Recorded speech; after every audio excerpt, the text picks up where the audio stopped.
Hello दोस्तों, अब तक हमने भारत में उपनिवेशवादी आक्रमण के तहत पढ़ा कि किस प्रकार बंगाल के नवाबों को अंग्रेज़ों के द्वारा पराजित कर दिया गया।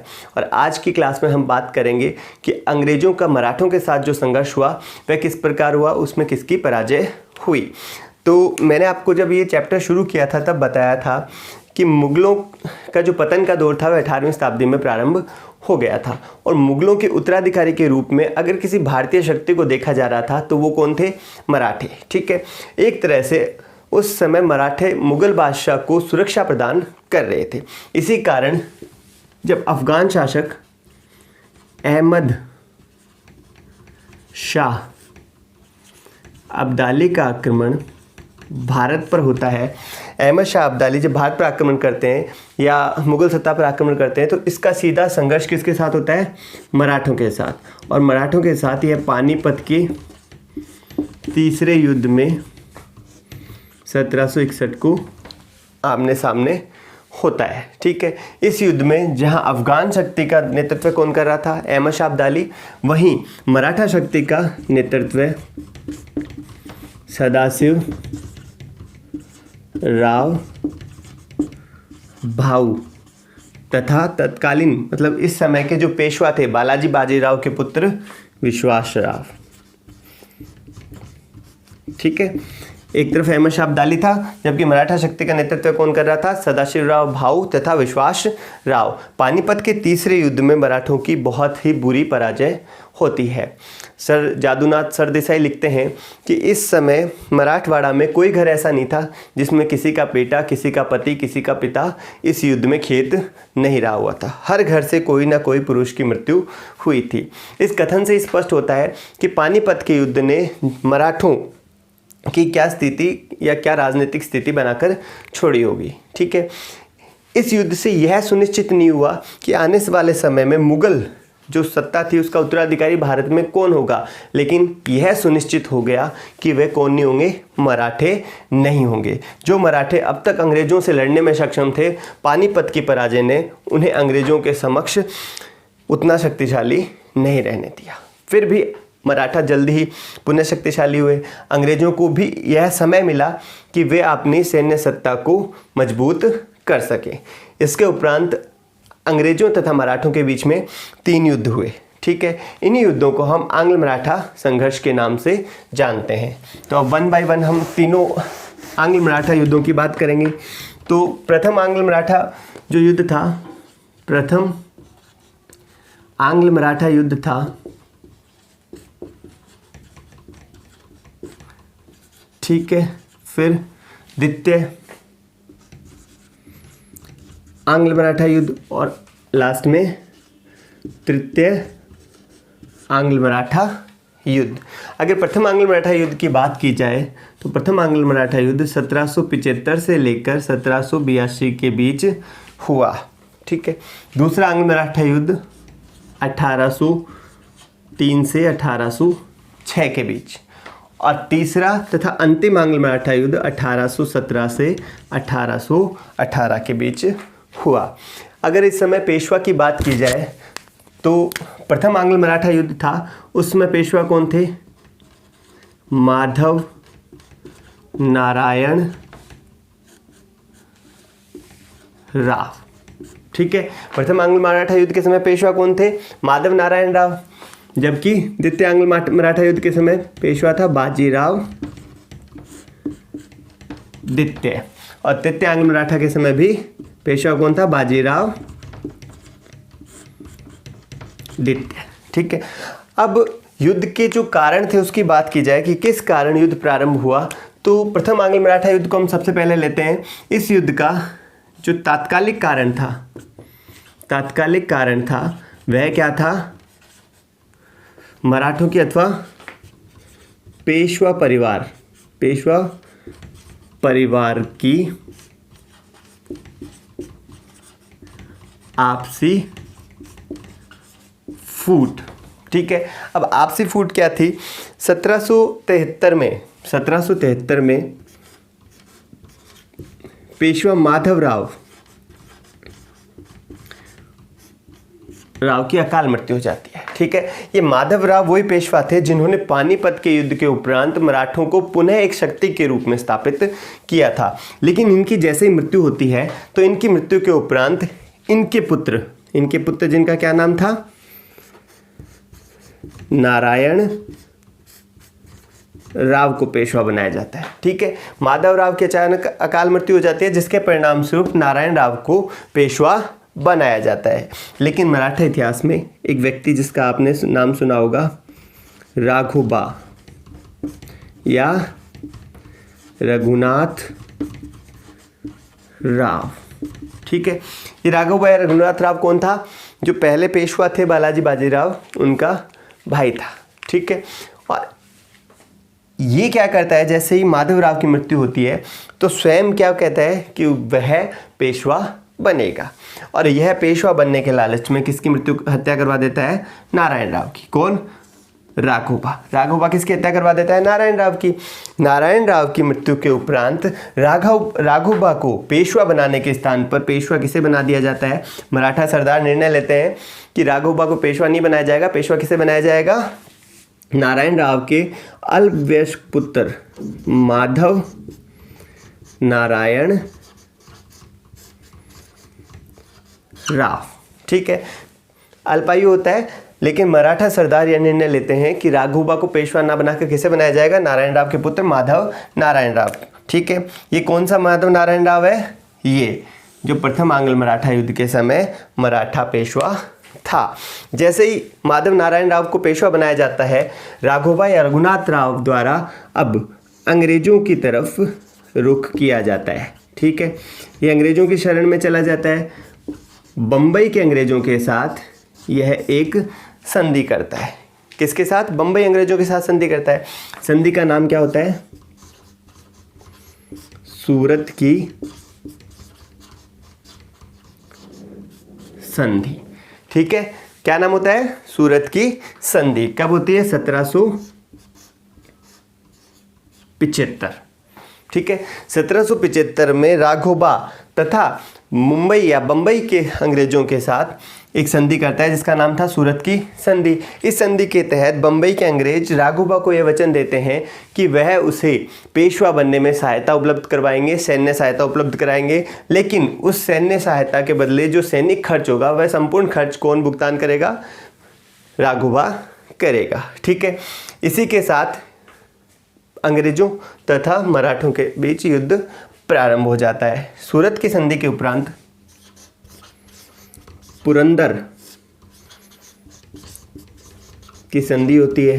ठीक है, पुरंदर की संधि, ठीक है, 1 साल बाद 1776 में होती है। अब सूरत की जो संधि थी ना, वो किसके साथ होती है? बम्बई के अंग्रेजों के साथ, जबकि पुरंदर की संधि वह बंगाल के अंग्रेजों के साथ होती है। ठीक है, कहाँ के? बंगाल। ठीक है, ये बंगाल से होती है और ये बम्बई।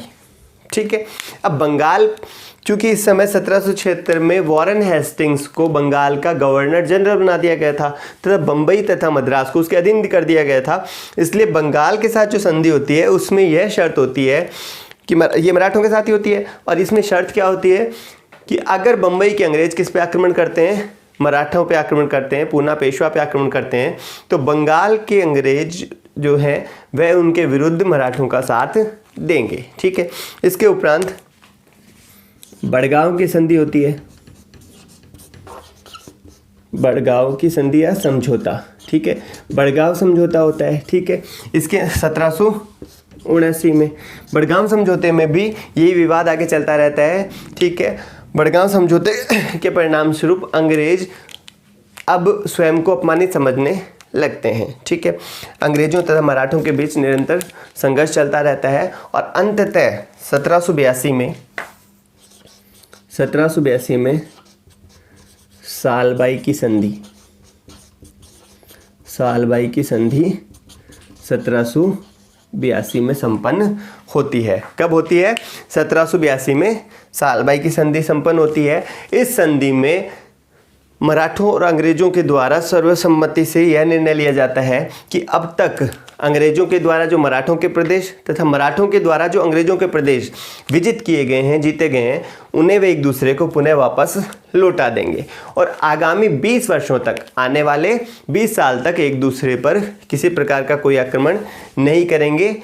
ठीक है, मतलब आगामी 20 वर्ष तक इस संधि ने शांति स्थापित कर दी। ठीक है, ये प्रथम आंग्ल मराठा युद्ध था जो सूरत की संधि से प्रारंभ होता है और सालबाई की संधि के आते आते समाप्त हो जाता है। ठीक है, प्रथम आंग्ल मराठा युद्ध में मराठों की स्थिति बहुत बुरी नहीं थी, बराबर की वार्ता हुई।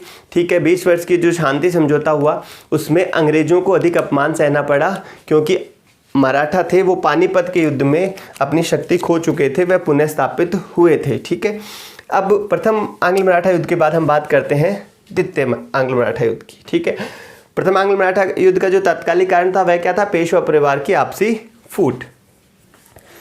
अब द्वितीय आंग्ल मराठा युद्ध की अगर बात की जाए, द्वितीय आंग्ल मराठा युद्ध की अगर बात की जाए तो उसका तात्कालिक कारण क्या था? द्वितीय आंग्ल मराठा युद्ध का तात्कालिक कारण क्या था? बाजीराव द्वितीय पेशवा बनता है। चूँकि बाजीराव द्वितीय एक अयोग्य एवं अकुशल पेशवा सिद्ध हुआ। ठीक है, इसमें इतनी कूटनीतिक इतनी कुशलता नहीं थी कि वह मराठों को एक करके रख पाता। परिणाम स्वरूप पूना दरबार में जो मराठे थे उनमें आपस में संघर्ष प्रारंभ हुआ। दरबार की राजनीति से ध्यान हटाने के लिए भोसले के साथ मिलकर और बाजीराव द्वितीय ने बिट्ठू जी होलकर,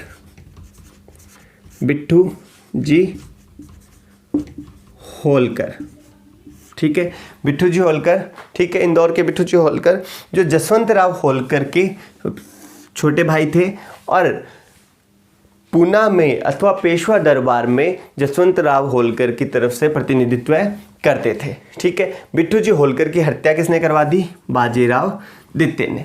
परिणाम स्वरूप बिट्ठू जी होलकर के भाई जसवंत राव होलकर ने पूना पे आक्रमण कर दिया। किस पे आक्रमण कर दिया? पूना पर आक्रमण कर दिया। पेशवा भागकर, पूना पे आक्रमण हुआ ना, तो पेशवा बाजीराव द्वितीय भागकर अंग्रेजों की शरण में चला गया और इसने अंग्रेजों से बसीन की संधि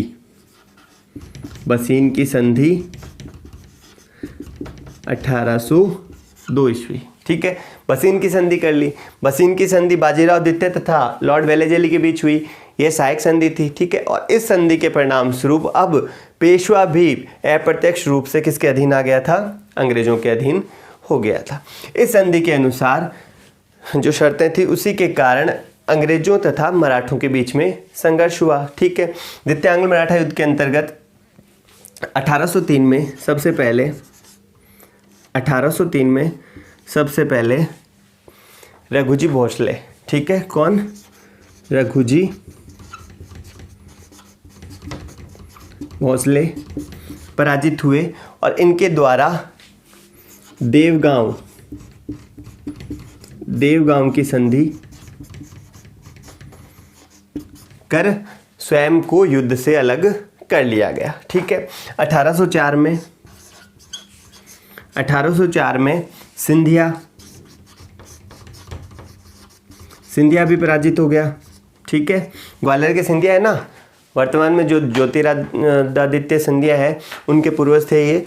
तो जो सिंधिया थे वो भी पराजित हुए और पराजित होकर इन्होंने कौन सी संधि कर ली? सुरजी अर्जुन गांव की संधि। ठीक है, अब भोसले भी अलग हो गए और सिंधिया भी अलग हो गए। ठीक है, अब बचा कौन? होलकर ने 1806 तक संघर्ष जारी रखा और अंततः होलकर द्वारा भी 1806 में राजपुर घाट